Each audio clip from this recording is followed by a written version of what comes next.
Hey, everybody. Welcome back. Thrilled to have you here. I've got some returners. They've got stories to share. Some they haven't shared before, I'm sure. We'll get to those in a moment. So without any further delay, let me introduce you to this week's panel. Yet again, I helped one of my clients have that light bulb moment that publishing a book isn't about selling copies of each individual copy of the book, right? It's really about the benefit of having a book and how it can open doors for you. That moment, the book hits the world, it becomes a beacon, and it starts drawing opportunities to you that you may never have considered. Many authors find that beyond book sales, their work leads to speaking engagements, networking breakthroughs, and consulting roles, or lots of other unexpected ways to grow their influence. Your book can position you as an expert, a thought leader, and a sought after voice in your industry, all while building meaningful connections with those you can impact most. But you need to be ready to seize these opportunities. And it's why I work with authors to develop strategies for maximizing the impact of their books so every opportunity is met with intention and purpose. If you want to talk about how your book can open doors, you're welcome to schedule a complimentary 30-minute book launch brainstorming or relaunch brainstorming call. You just go to booklaunchbrainstorm.com to get started. Now let's dive into the milestones reached and lessons learned by our panelists. With me today, I have Michelle Tillis Lederman, who wrote The Connector's Advantage, 7 Mindsets to Grow Your Influence and Impact to help guide you in building powerful, inclusive relationships that accelerate success, open doors, and create lasting impact, no matter your career stage or goals. And Carlo Mahfouz, who wrote Reality Check, in pursuit of the right questions to help leaders, innovators, and curious minds master the art of asking the right questions at the right time, unlocking clarity, self-awareness, and strategic insight in the face of change. Please join me in welcoming Carlo and Michelle. Carlo, I'm going to kick things off with you. I'd love to know a little more about who you wrote your book for, who's the intended audience, and welcome back to the show. It's great to be here, Robbie. Thank you so much. So I think, as the title suggests, it's really focused on finding the right questions, and who it serves predominantly people who are building strategy. Could be your product managers, could be leaders who are trying to adjust where they're going so they can see and start being able to prioritize much better. And the book kind of outlines this journey of how you start looking at different realms, and outside of each realm, capturing where your focus should be.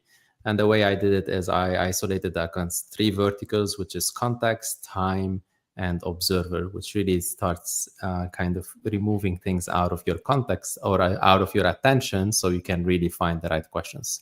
And that has been my journey through the book, and that's what I've used professionally in my work as well. And what I end up calling them is reality check moments, is these moments where you really get this essence of clarity as a consequence of really shedding all of those distractions. And these distractions, as I said, they come from your context, they come from what time holds you in. There is a lot of constructs or labels that time as a principle, not necessarily time as a schedule and everything else.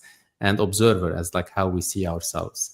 And that has been, I feel like something very exciting for people to glean into, whether they are building it personally or they're leveraging it in their organizations. It feels like a really abstract concept that you have broken down into really tangible steps. Like it's something people feel like they either know how to do or don't know how to do, but it's based on an instinct. And you're like, no. There's a structured process that you can do to get better at it. Even if you were already pretty good, you can refine. If you feel like you're completely lost in the woods, here's how you find the path to get back in the right direction. I'm curious, when you first started doing this, it sounds like this was something you were applying to yourself. And then, like, how did you know it worked for other people? Like, what was that first inkling? And I'll come over to Michelle in a second. But I'm just sort of curious, like, how did you first get this idea that this was a thing that other people could replicate, not just it works for you, Carlo? Yeah, so great question. In each one of the chapters, you will find the story of an entrepreneur or someone who was able to deploy one of the principles in the book. And that was one part of the validation for these principles. and how they get applied. And the range is very wide. So you have your entrepreneurs who are building like super innovative companies, to interpreters, people who are in their everyday struggles. So I try to like find these parallels and how they work for almost not only your typical business leader. Mm-hmm. And I share those stories in every chapter. So others can see themselves in the book and recognize this is awesome. All right. So speaking of knowing how to connect with lots of people, I want to bring Michelle in. Michelle and I met because she's a fantastic connector who was writing a book about connectors, and my name kept coming up. This is going back so many years, Michelle. Yeah. We have not aged a minute. But now you've written multiple books. So I want to also just clarify, like, you're here talking about the connector's advantage in particular. And I'm so grateful that I got to be part of that experience. But tell us a little bit about who this book is for. When you were writing the book, did you have a particular type of reader in mind? I should, right? A lot of times I write because I have something I have to say, like something that I truly believe in. And I think this book is for people who are wondering why relationships lead to results, how relationships lead to results. And even if you already know that, how do I get better at it? Because there are certain mindsets and behaviors and actions that enable us to build those deeper and stronger relationships. And so I take you through not just the why it matters, but what those mindsets are. And then where Robbie comes into the book is in part 3, where we talk about how to diversify our connections and be a more inclusive connector, and thinking about all of those different environments in which we connect, and really kind of branching out of that little niche way that we've maybe been doing it before. Yeah. And this book's now been out for a little while. What was the early response, and has it evolved over time? Because, we've had a whole pandemic that's really disrupted things. Have people found this is another, again, sort of an example of what Carlo's doing? It gets people back on track when they feel like they've lost their footing with how to network. It's really interesting. It came out before the pandemic, and it has had a little bit of a resurrection because we were so insulated and insular and remote and virtual and all of this. People really miss that connection, and understanding how we can still connect even if we're not face-to-face. But there's definitely a missing of the face-to-face. So I think it is taking the same concepts and being creative about how to apply them in this new environment, especially with this remote workplace. I'm getting a lot of people talking about how onboarding in a remote environment really makes it hard to connect to the people, to the company, to the culture. And that connection to the organization leads to like the retention and the loyalty and the engagement. And it's very difficult for organizations to understand how to shift and be more intentional about connection in this new remote environment. That's awesome. And I feel like it's such a necessary book. All of your books have resonated with me. 17, 18, how many do you have now? 4? What's the number 4 of books? Technically 5, but we'll focus on the 4. Yeah. And another one of yours, I just want to name the 11 Laws of Likability, which came out before this one, right? That was your earlier one? My first book was The 11 Laws of Likability and relationship networking, because people do business with people they like. And really, it's the foundation for the Connector's Advantage. It kind of takes you to the next level. Yeah, like they really do go well together. Carlo, this is your first book, am I correct? Yes, this is my first. Working on the second. I would love to hear just a little bit about kind of how you move past any inner dialogue in your head, the voices that's like, well, who are you to write a book, which is a very common refrain I think people hear when they're in the process of writing, or like, why are you the right person, or whatever it was, or maybe you didn't experience that, maybe it's something else. Like, how did you know it was time to actually turn this content that you had been developing into a book and actually persevere and move forward in creating something that we can tangibly hold? Definitely felt all of those, went into the waves of it for sure. I was not by any way or form immune to it. I think what helped a lot, when I wrote the book, I didn't write alone. I wrote as part of an author community, and that helps significantly. I do remember clearly when I first wrote the first chapter, and I shared it with one of the other authors with me. And I told her, like, I don't know how I can even like publish this. Like, it was so vulnerable. I was like, there is no way I'm gonna be publishing that. and that helps. I think that helps immensely in like kind of building as well this new. I'm not gonna say like build a little bit, be less fragile to it, and understand that's really the most valuable part, because slowly as you have different people reading it and give you feedback, then you realize that's the good content. That's what everyone, the things that you're scared of the most are what people are looking after, because we all face them, we all go through them at the end of the day. So I do believe that. Go ahead. Well, I was curious what the earliest like reactions were to this book as a new author. Did that also, like, people, like you said, like suddenly you're very, it's like a nerve-wracking moment. Other people are gonna, oh my God, other people are gonna read this. But then they did read it. Like, tell me a little bit about those first responses you got. Yeah, and on the flip side of it, you see like really that it resonated with them. For example, they started seeing themselves in it as well, and especially in the moments that I would say I was mostly, uncomfortable about, etc.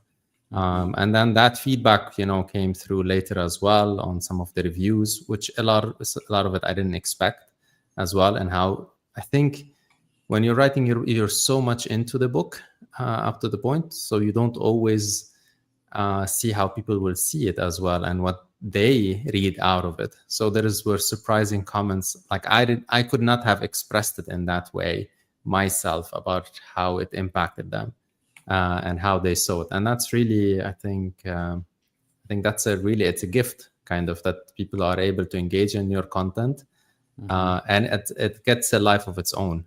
So that was, I think, one of the reviews at some point was, that, I talk a lot about the cultural shifts between like when I immigrated to the US and everything else, and like someone could see themselves going through that journey themselves, and never were able to express it or never had the words for it. And that's a lot of the times I hear is like, I don't have the words to say it. And I would say I didn't have the words to say it myself at some point throughout that journey. It's interesting how that starts to help. Well, you put it out there. So kudos, anyone who's listening, who's in that beginning stages of writing a book. It's hard to see around the corner to what those results might be, and some of them are going to be very unexpected. It's a big piece of this is what happens because you're an author, and a lot of times you have goals around that, and then sometimes unexpected things come. And Michelle, this not being your first book, I imagine the way you approached the not just the publishing but the launching of this book and the effort you made to get it out into the world. I'm sure you had lessons learned between books, one and then this book. What did change in either your assumptions, your expectations, the goals you set for yourself, strategies you employed? Like, all of us start out naive, first-time authors, and then we learn just through the daily, effort of getting a book out. And you had the benefit of all that hindsight as you're approaching this book. So what are some of those lessons that you applied? Well, it's interesting. I would definitely say I was a naive first-time author with my first book, which was from 2011. But Carlo, I don't know if I should even share this. I didn't think about who am I to write this book. I was just like, I've got something to say. Nice. So I was just like, of course, why not? I can write a book. But I didn't do all the things that Robbie teaches us to do, and how to think about why this book and who is that audience and what are the goals. I really just had something I had to say. And so that was the first book. And I was a traditionally published author for the first book. And that's a very different animal than a lot of the ways that we do it now, because the publishing industry has changed immensely in the last 15 years. And so, really traditional was the main way to go, and that hybrid, that vanity approach or self-publishing was very new. So in the when I got to the fourth book, I had already done one traditional, one sponsored, one self, and the last book I did hybrid, which is personally my favorite. And so at this point I could think about, again, why am I writing the book? And maybe I'm embarrassed to say again, I had something I had to say. And I think that passion for it needs to drive us. Like I hear that when you speak, Carlo, in the passion and in the experience for you and how you can extrapolate that experience for others. I love the title of your book, and I can see the tangible impact. And I think that clarity of understanding, why does the audience care is a question that every author needs to ask. Because, I did first time just being like, well, I got something to say, versus the audience has something they need to hear. So I think that was one of the shifts that I made. I did learn with my first go around the rodeo that even in traditional publishing, the marketing arm is limited. And so, I didn't have a email list with the first book. I had one with the second book. I did a lot of Robbie strategies around, and this is probably even before Robbie was doing what he's doing now.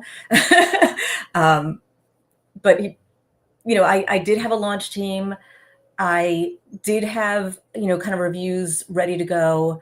I have habits that I've built in now where if anybody ever emails me, I loved your book, my response is, thank you so much. You've made my day, make my week, and give me a review. I don't really say it like that, but I always say something like, honest reviews are so greatly appreciated. And then I'll try to make it easy for them with a link directly to the review. And I have gotten a lot of reviews just simply by asking one by one. Yeah, remember all the other questions you asked me, so you didn't have to ask me. I'm gonna actually highlight, because what year did the Connector's Advantage come out? 2019. So it's been like 5-ish years now. And just looking, so you have 144 ratings, and of that, 115 people physically, wrote a review. And so having over 100 written reviews is incredible. Your first book, likewise, you have 188 ratings and 102 written reviews. I mean, getting over 100 people to do anything is really, really incredible, particularly write a review, because writing a review is not something people come to easily. But the part that I want to notice is that you have reviews that have come in as late as like December of 24, August of 24, July of 24, October of 23. I mean, even though the book had been out for a long time, having reviews continuously come in is important. And part of that, I think, is you've been jumping in and out of the Kindle flash sales.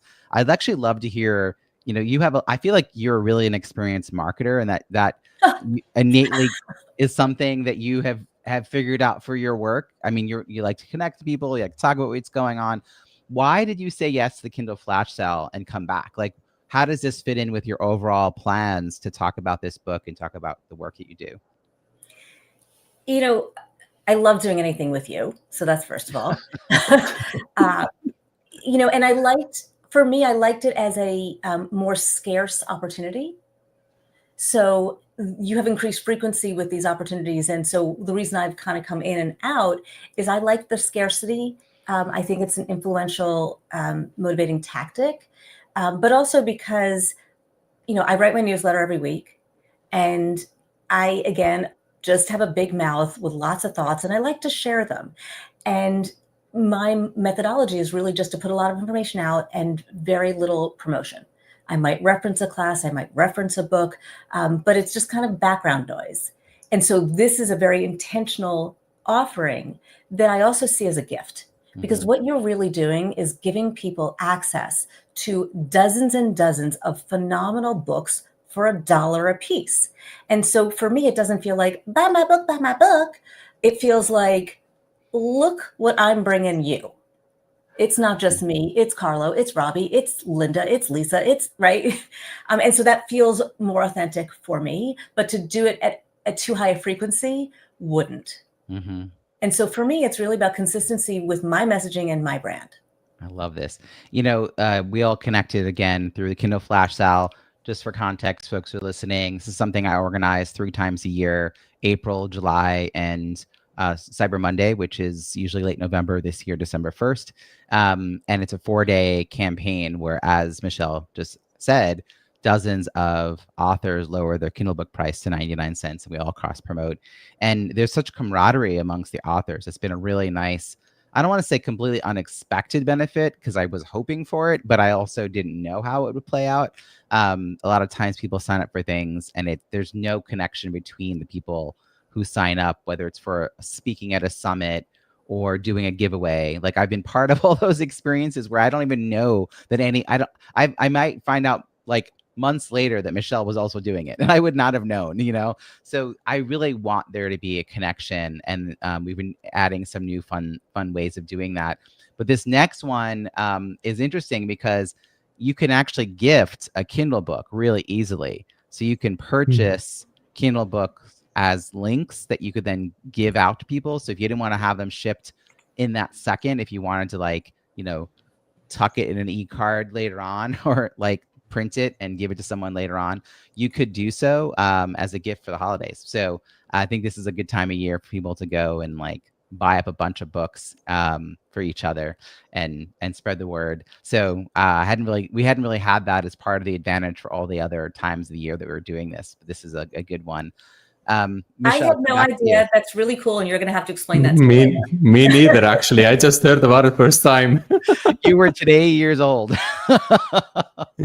Yeah, and actually on the kindleflashsale.com page, there's a little link at the top that mentions gifting. So as a possibility, we just linked to the page on the website that talks about it. There's a buy for others button on the Kindle page, and you just follow the steps.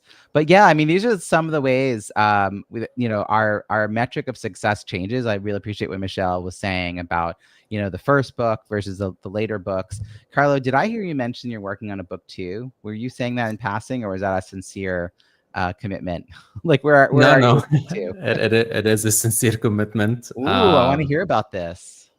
Yes, I think I started researching and working almost a year ago, and now I'm entering the thick of it.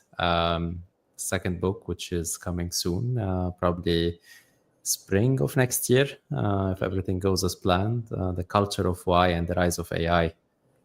So doubling down a little bit on discussing, human behavior and how we lead our lives, and how this new technology that's coming on board will disrupt it or change it. It's been a really interesting kind of dialogue between these two, and honestly, how much is not changing while too much is changing. I think as a humans, we think we are too evolved sometimes, and I don't think that we miss a lot of these same basic behaviors that we keep repeating. So that's kind of playing out now, and I'm super excited to bring it hopefully early spring next year. Well, 2 things. One, I hope we have a conversation. I'd love you to book a call with me. I do offer a complimentary brainstorming session, talk about your launch strategies. You can follow the steps I laid out in my book, Launch Your Book, An Entrepreneur's Guide to Reviews to Drive Revenue. So you can kind of DIY the process if you want. But I also curious, how did you approach this book differently than the first book? Knowing what you know as a first-time author, getting ready to write your second book. You've been researching for a year. By the way, original research is so gold. I don't know. It's such a good idea in this world. But how did you approach it differently? Do you feel more confident right away about it? And do you have a better understanding of what's possible? Are there any goals or milestones you have for the second book that you didn't have for the first book? All of the above. First off, I would love to catch up with you and kind of learn from your experience in this domain. But on that front, I changed a lot. First off, I started speaking about it from day one. Even when I was researching, interviewing, I would have never dared to do that with the first book. I actually didn't. I only started talking about it way after I was the book was done by the time I started talking about it. Here, I started talking about it the second I had the idea. I put some rough cover and I started discussing it. So that already was a huge shift, I think. But that comes from a lot of the comfort of, knowing you've written the first book. A lot of these gremlins in your mind kind of still exist, but you don't listen to them too much anymore. And as far as goals, I think as well that changed significantly. For the first one, my priority was like write the book, like get that out, work on it. And just a little bit what you were saying, Michelle, is like there was a nagging question, but with a lot of doubt, but the nagging question drove the writing. Here is the same, but here as well, I'm, thinking about it as a business, not necessarily just as a book, as a piece of how that could contribute. And part of it is addressing things which are pertinent at this moment as struggles or pain points that people are facing. Not that I think the first one didn't, but I think the first one as well even had a certain level of abstraction, which dials it down, but sometimes it's hard to get that from right off the bat. And this one, I'm just being very straightforward on it. So the hope is really, and actually the book might come in 2 or 3 volumes. So I'm not rushing even, the quantity or what I'm putting in one, which I think I did in the first book.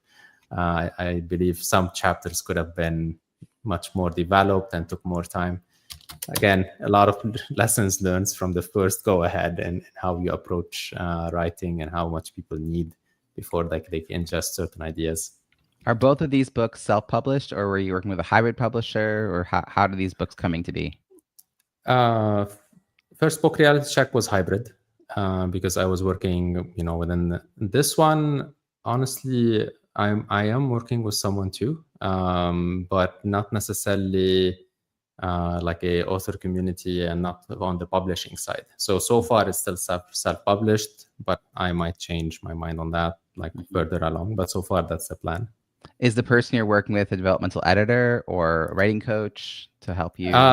Mostly more like a ghostwriter. I'm trying to, so I have so many avenues going all the time. And I did a lot of the research early last year, and I realized, okay, I have all the ideas ready. I just need someone to, bring it together and like get it out. So I didn't used to like that idea, but now I'm very comfortable with it. I think you can get a lot more done. And then you can adjust, edit, work with it, and get the timelines much easier as well. If you have the right kind of ghostwriter, they really do take the role of developmental editor, because they'll ask, they understand the like business focus of a book and who's the reader, and they'll ask all those kinds of questions. Part of the reason I started the BizBook Pub Hub was because I wanted to have a really strong referral network of experts who supported entrepreneurial writers and authors like us. And we have a few ghostwriters in there who also are publishers. And it's just been really interesting to talk to them about how they won't take it on unless they think that it's going to be a good book, a necessary book with a clear, like a lot of the things that I think first-time authors skip or rush past, those nagging questions about like, what do I need a marketing plan? Like they want to, if they're going to put the effort in, they want it to be successful, whatever that metric might mean. They want there to be a metric. So it's great that you're working with someone, and then you'll figure out the publishing path as you go forward. But it does sound very different. I mean, I just want to call it one thing in particular, is the fact that you're talking about the book as you're writing the book. I wish if there was like a wave of magic wand, if I could change one thing that entrepreneurial writers did, it's that. I just think so many people are writing in secret, and they're spending maybe months or years crafting a book without testing the ideas in public, and getting nervous. Like, oh, what if I tell someone they steal my idea? I'm like, well, then you're not talking about the idea enough. Like, you should be known for the idea. Like with Michelle was known for the idea, the 11 laws of likability, before the book, right? Like that was the concept people knew about you. So it's like, it's not like, oh my God, someone's going to steal this idea from me. No, it's an idea that's already out there. Now you're quantifying it in a book.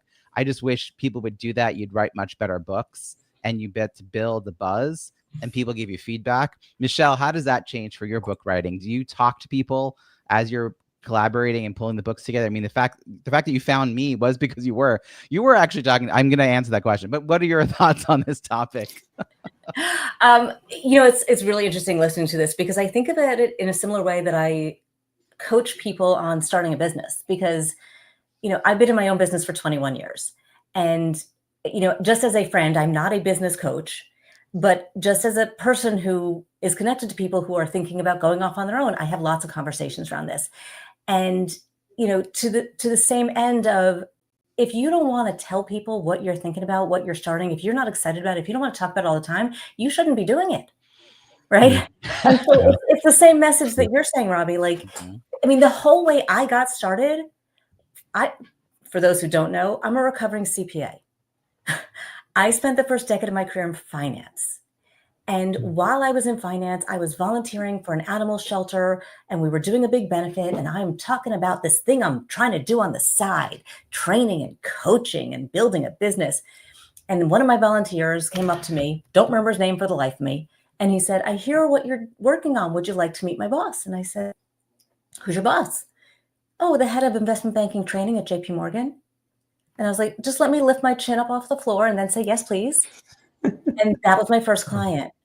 Because when you talk about something that you care about, whether you're passionate about, and it gets around, things just magically happen. So love that you're talking about it, Carlo, from the beginning. And it's not just talking about it, but it's asking for, I mean, my entire third section of the book, The Connector's Advantage, changed in talking to Robbie, in people telling me I needed to talk to Robbie, because I decided to curate my connections and not just be like what Michelle thinks, but let me find 30 amazing people and experts in different things and say, how do you apply this concept? And what do you think about this idea? And so that's exciting. But it's also getting input on the title, getting input on the book cover. I had surveys, I had votes. Some people do crowdfunding to get their things. I've never tried that, but I think it's interesting. I think it is. And you end up with a better book, and hopefully the right book. Because the other thing I've noticed first-time authors often do is they write their second book first. And then they realize that there's a foundational book that they really should have written, but the material was kind of boring to them because it's their old material. But they forget that most people don't know that material. And so they jump to the part of the conversation where they're the leading edge of their work and the part that they're most excited about. But people can't jump there with them. You have to build the pathway for people to join you. And I'm not saying it needs to be like a 300-page 6x9 book to get people the foundational content. It may not be anything that huge. It might be just more of a starter piece. But it is interesting how without talking to people, you never find out that people are staring at you blankly when you're using certain concepts. One thing I did that I think goes along with what you're all talking about is for my second book, Small List, Big Results, Launch a Successful Offer no matter the size of your email list. I had this Wake Up Your Network. It was an exercise in the book about how to identify likely prospects and referral partners, which is also the basis of my launch strategies in my latest book. And I wanted to make sure the steps made sense, because when I'm coaching people, it turns out I had steps 1, 4, 7, and 10 written down because we would have a conversation about all the in-between steps.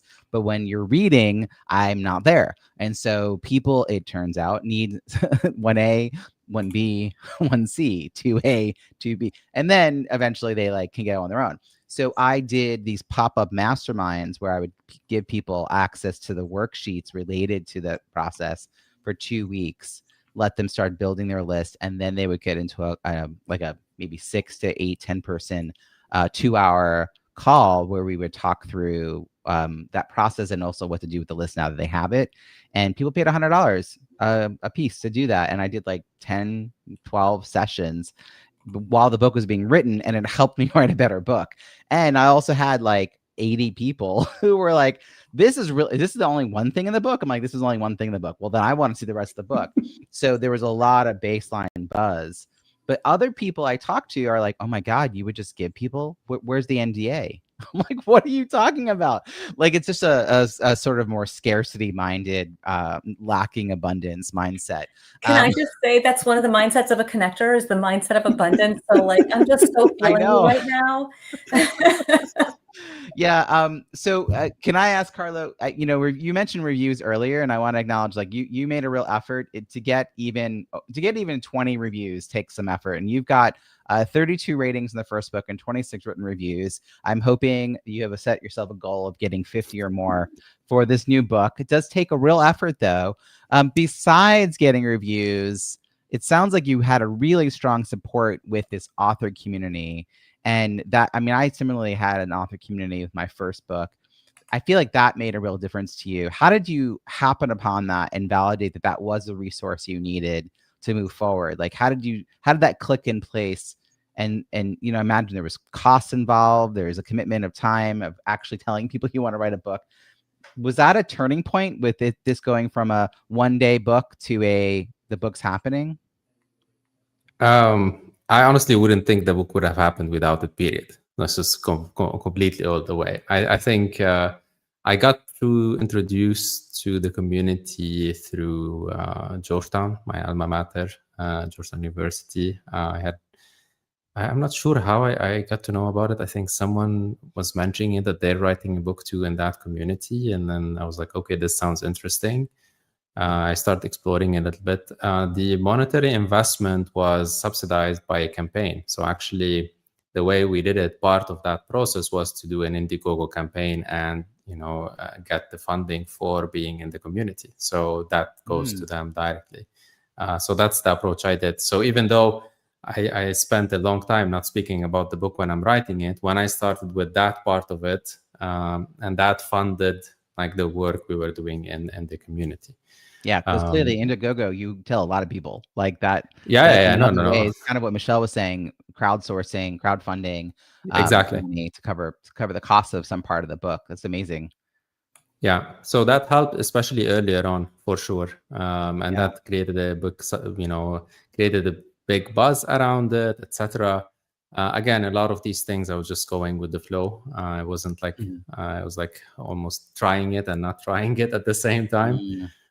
And I did more around it, even though I couldn't get the reviews. But what I missed is what Michelle said. Like I missed, you know, reach out to the person and ask them, because I had almost at the launch party 100 people who came in person. We had like a whole party almost. I read parts of the book, signed copies and everything. And if I just followed up on that, I would have gotten easily like 100 reviews. But, you know, sometimes you just kind of miss one step and you're like, you know, that was the missing link. You know, you do all the steps right, and then you're missing one of them, and then things fall apart. But it's okay. You learn as you go. There are different ways to approach this. We'll definitely have a sidebar conversation at some point. Go ahead and read the book first. You'll find it at booklaunchbrainstorm.com and the bonus content. Hey, Michelle, you and I really know each other also through the National Speakers Association, and a lot of the early lessons or myths and mythbusters, everything I learned about, good and bad, about being an author and what a book meant to me as a speaker and as a person running a business was really learned in my first couple of years, because I'm over a decade now at NSA. So it's interesting because some of that was right on and some of it I had to unlearn. But one of the best things is the idea of bulk orders. And I'm curious how, as a speaker, you've been able to leverage having books. Like, did something tangibly change? You've now had books now for 15 years. Can you even remember not having books? But like, you know, having a book and being a speaker like changes something about that conversation when you're being asked to speak. How have you woven it into your process? The truth is, I don't think I thought of myself as a speaker before the book.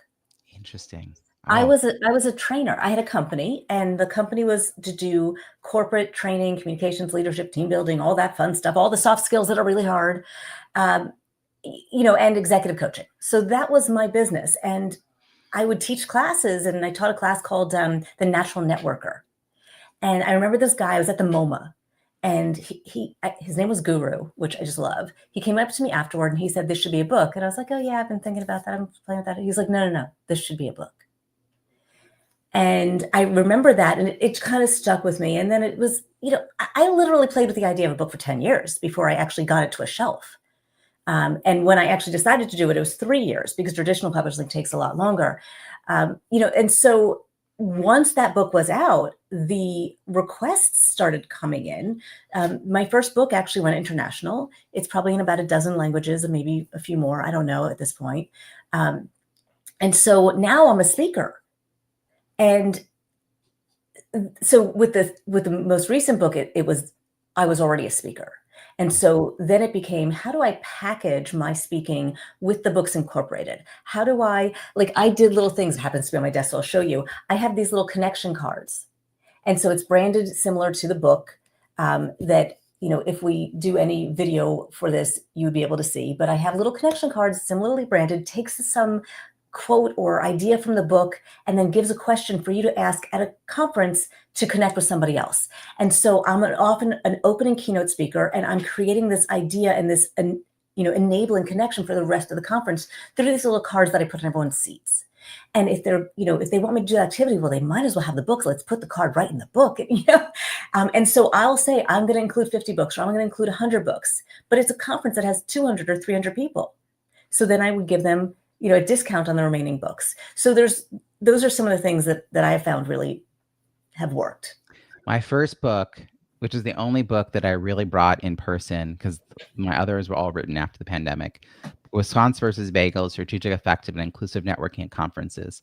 I was going to conferences, mostly, I would say, like women's leadership summits or small, like ERG sponsored regional gatherings, that kind of thing. And likewise, if they paid me my top fee, which at the time was not enough money, I included 50 books. But like you said, there's 150, 200 people in the room. And then I'd offer them 20% or 25% off retail. I think it was 25% off because it was a $20 book. But I was paying $350 a book, including shipping, to buy 100 at a time. So they would buy them and I would ship it to them. But I had a rule. I never wanted to sit and just sign my name for hours at night the night before. And I also didn't want to stay behind a desk signing for people at the end. So I always carried a Sharpie. And then when we were like networking at the end, I would sign people's books. But one of the things I came up with was kind of like you're talking about your card. I had a bookmark that either I just made out of my own dime, or I would try to get co-branded, because then they would pay for it. And one side would have my signature, which is really my initials, and Be the Croissant in Sharpie, with like a link to something, like a download of something. And then the other side was all their branded material. And they would just have a volunteer stick that in each book before they put it on the seat. And now people have more information from me. So yeah, I think having a book, like once you have it, this is also why speakers need to hang out with speakers and authors with authors, and people who are both should hang out with both, because you get ideas from each other. Like, I think at first, like Carlo, your first time writing a book, your whole thought is this really going to happen?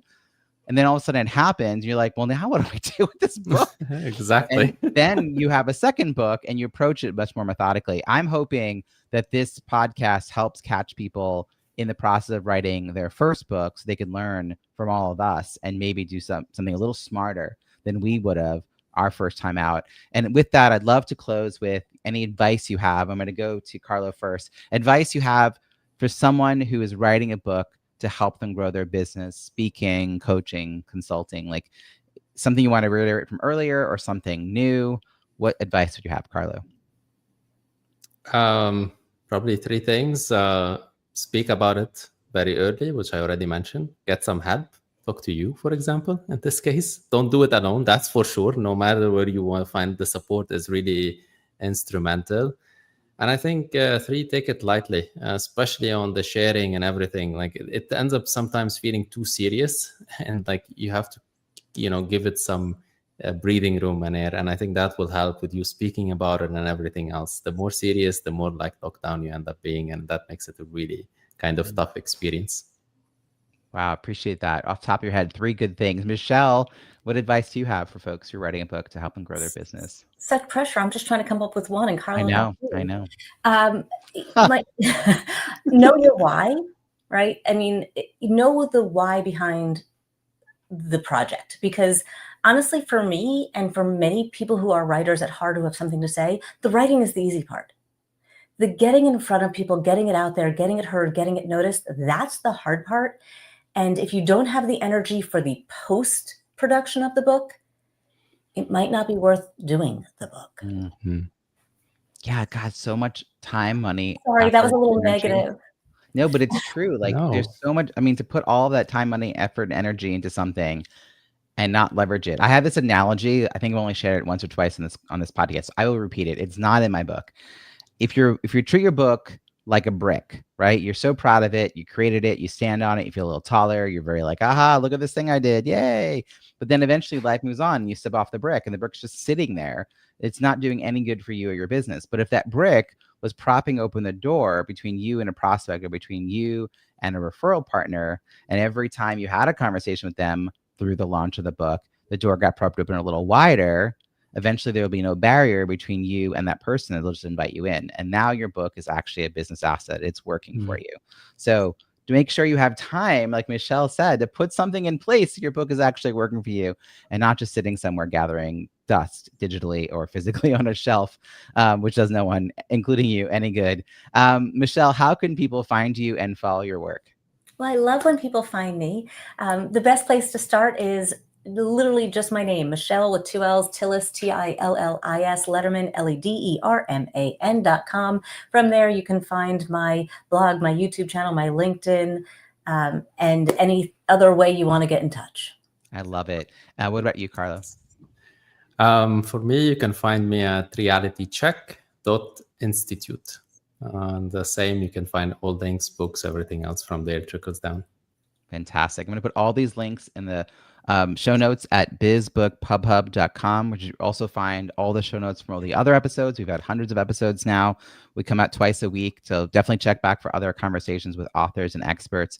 At bizbookpubhub.com, you'll also find out about the curated directory of experts who support entrepreneurs in creating their book, writing, editing, publishing, launching, and marketing. And I also will invite you to come to a free virtual networking event that I host every single month for writers, authors, and also for speakers. So definitely check all that out. And the Kindle flash sales, of course, that we mentioned earlier, and probably other stuff. In fact, we're going to be launching a blog soon, so you can learn from all of our experts. Check it all out at bizbookpubhub.com. I want to thank again Michelle and Carlo for joining us. Thank you so much. It was a pleasure. Thank you.